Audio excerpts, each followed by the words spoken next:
Hello and welcome to JUJUTv's Open 24/7 with your host, me, Judea B. Open 24/7 is a platform meant to give voice to and create conversation around the news stories, trending hashtags, and conspiracy theories that are keeping you up at night. Open 24/7 is by no means ran by a team of experts, but the hope is that with open communication and diverse dialogue, we can begin to understand, little by little, conversation by conversation, exactly what the fuck is going on. I am JUJUTv, and this is Open 24/7.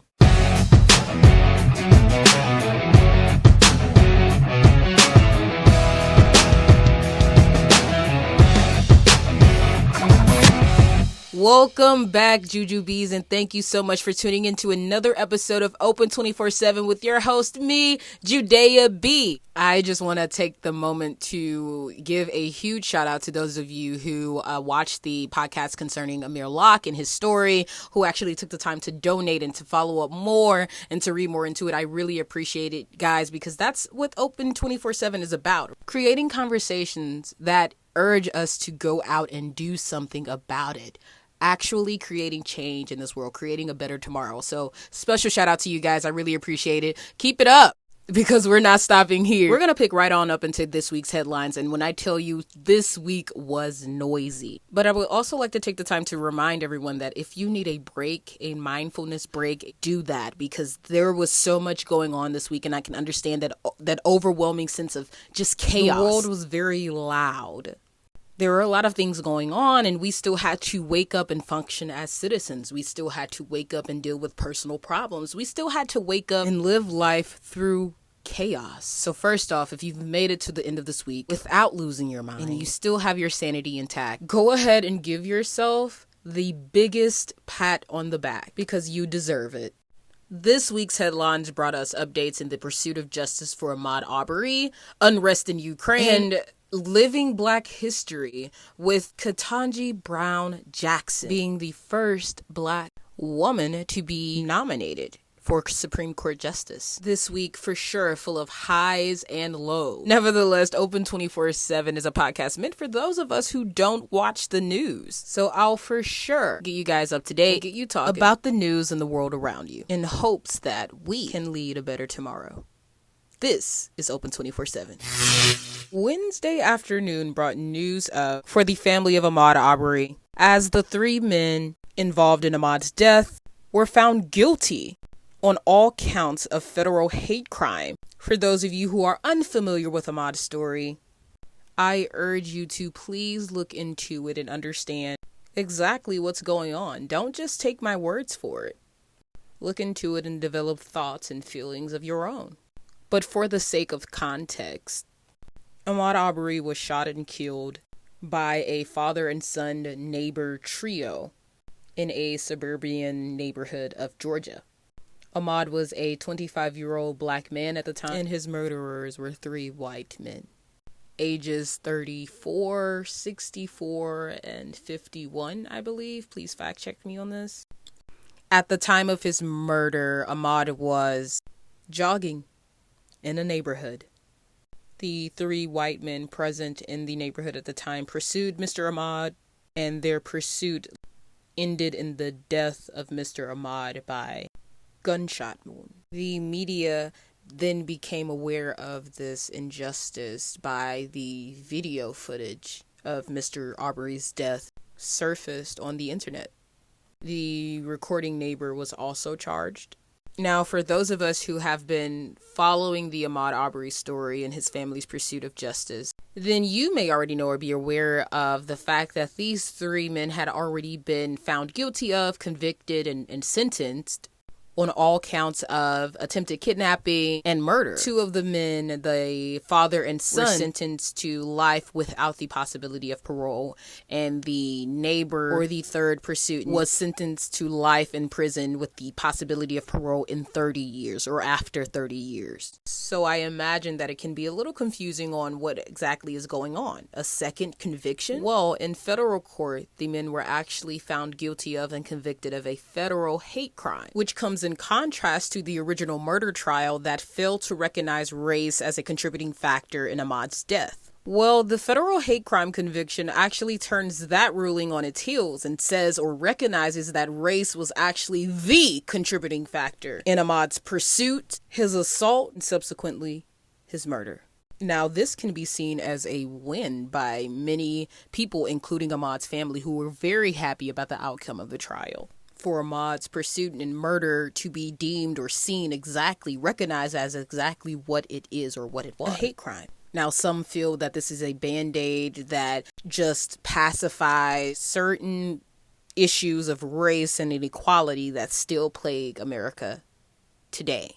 Others view it as a step in the right direction, possibly leading the way on a lot of new policies and a change in our institutions or systems. And it could very well be both of those things simultaneously, depending on who you ask. But I'd like to ask you, who is justice for? Because still, according to the people, the verdict either brought justice for some or didn't do enough for others. But what did it for me is to see his mother smile. A guilty verdict and a life sentence could by no way bring back her son, but to see her smile was enough for me, because to me, justice was for her.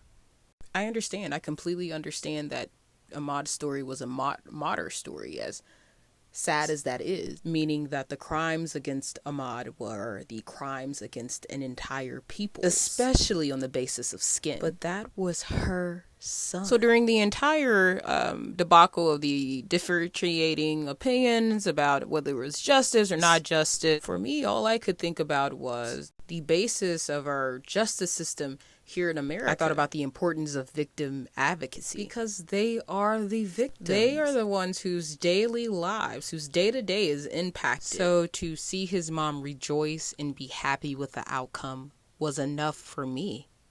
In many ways, I didn't want to take this victory from her. But I would love to know what you guys think about that question. Who do we seek justice for? By which way do we observe or recognize that justice has been served? Whose eyes do we see that from?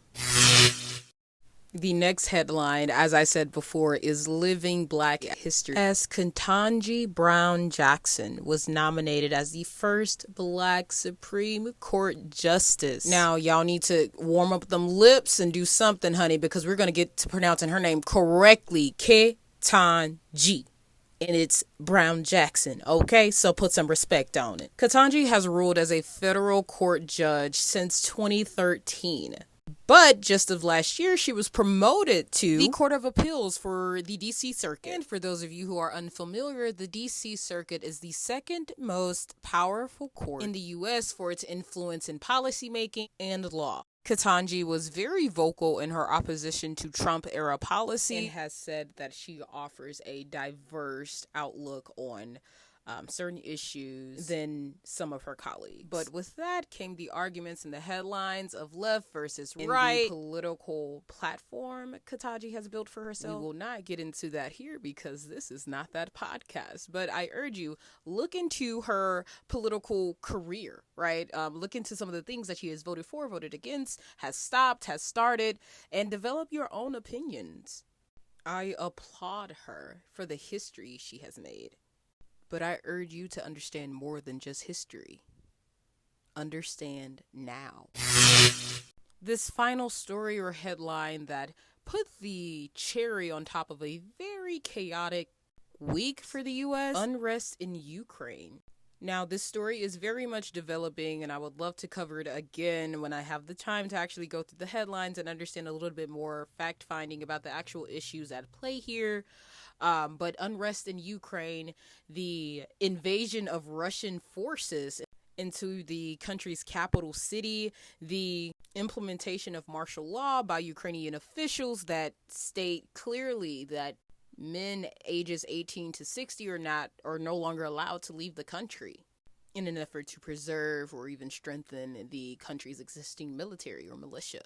Ukrainian officials under martial law have begun to arm their citizens, giving firearms to those who are willing and capable. Now, I am by no means familiar with the Russian-Ukrainian conflict, but it has been said that the conflict or the issues arising within the pursuit have remnants of the Cold War.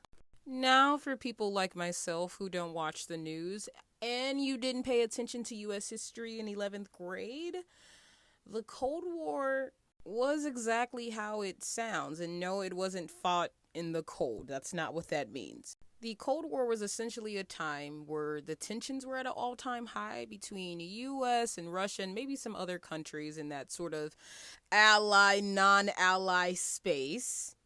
And by all means, please fact check this information and verify yourself before you create opinions with this, because I did not pay good enough attention to U.S. history. They lost me at the American Revolution, okay? So, the Cold War. Tensions at an all-time high. But think of it like a standstill. It's like a standoff. And it's all because of this nuclear power. This nuclear weapon paradox of sorts, where the threat of nuclear war was every day. It was constant. Now, for those of you who are confused about this as well, Russia and the U.S. hold 90% of the world's nuclear power capabilities. So the two countries with the biggest nuclear war capabilities literally at a standstill, seeing who was gonna fire first. Now, no one wants nuclear war. We've all read and seen the horror stories about the fatalities and the casualties of Hiroshima and Nagasaki. And we've all seen The Hills Have Eyes. No one wants that. So the Cold War was just that. No one wants nuclear war. So it was this giant standoff of who's gonna push the button first. Both the US and Russia playing defense and offense at the same time. So the reason that comes into play today with Russia's invasion of Ukraine is because, well, President Vladimir Putin said just that. If other countries get involved, that we would see consequences that we've never seen before in history. Now, you've seen the news, or if you haven't, I mean, everyone's taking sides. They're talking about NATO, spies, lies, and allies, MTV's The Challenge. And there's this overwhelming sense of fear. What are we doing on Earth? Like, what is our purpose of being here? The most advanced being on the food chain intellectually, and yet this is where we are. Hearing the threat of nuclear war as I'm on my way to my job.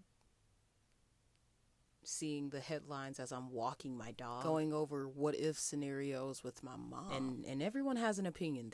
They have their right to that. I'm not trying to take away you guys' opinion. But what I question is the purpose in all of this. Think about it. There are so many things that we can do as human beings, and yet we do war. We create crime.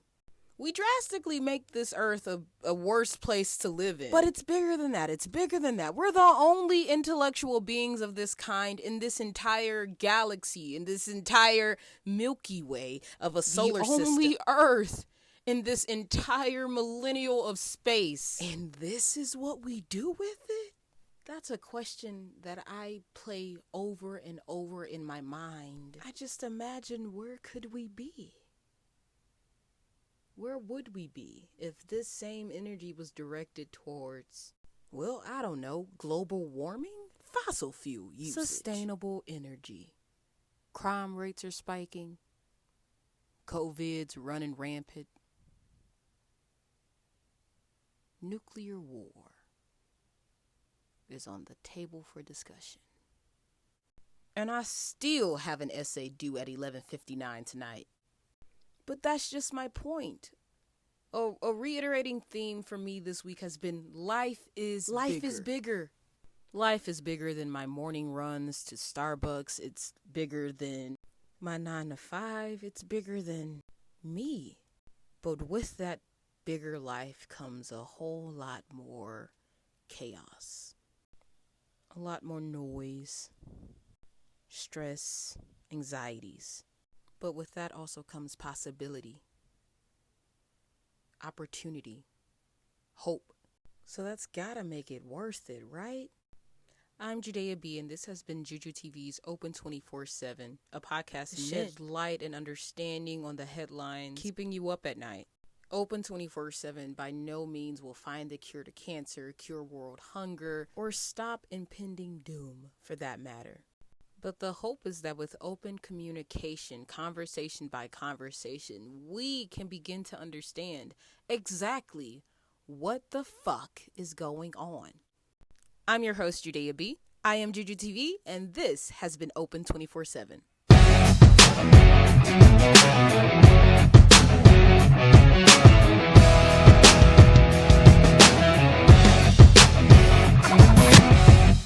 It's JUJUTv.